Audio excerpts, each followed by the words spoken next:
नमस्कार।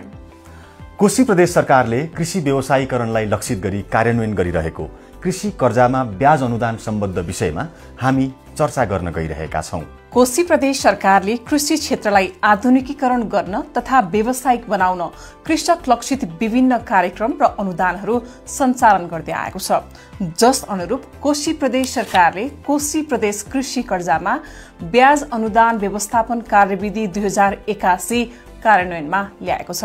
यस कार्यविधि अनुसार कृषि क्षेत्रमा लगानी गर्न चाहने फर्म तथा उद्यमीहरूले सम्बन्धित बैंक, वित्तीय संस्था र सहकारी संस्थाबाट ऋण लिन सक्नेछन्।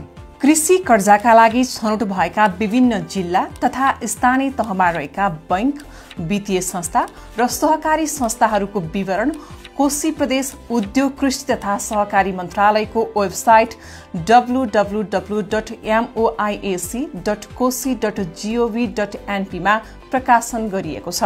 कृषि कर्जामा ब्याज अनुदान लिन चाहने कृषि फर्म तथा उद्यमीले आफ्नो जिल्ला स्थित छनौट भएका र आफूलाई पाएक पर्ने बैंक, वित्तीय संस्था, सहकारी संस्थामा सम्पर्क गरी कृषि कर्जाको लागि निवेदन दिनुपर्दछ।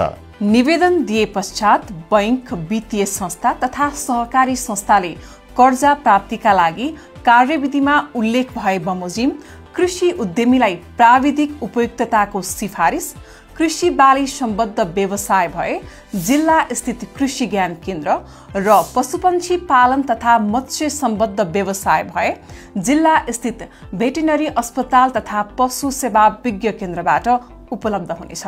सम्बन्धित कृषि ज्ञान केन्द्र वा पशु सेवा विज्ञ केन्द्रले प्राप्त निवेदन अनुसार कृषि उद्यमीले सञ्चालन गर्न प्रस्ताव गरेको व्यवसायको प्राविधिक उपयुक्तताको सिफारिस उपलब्ध गराउनेछ।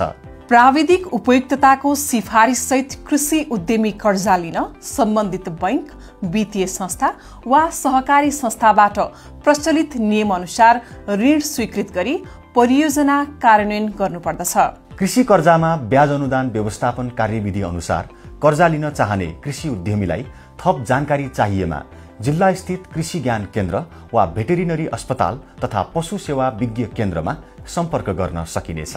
कर्जा सम्बन्धी अन्य सम्पूर्ण व्यवस्था कोशी प्रदेश कृषि कर्जामा ब्याज अनुदान व्यवस्थापन कार्यविधि 2081 बमोजिम हुनेछ। उद्योग, कृषि तथा सहकारी मन्त्रालय, कोशी प्रदेश।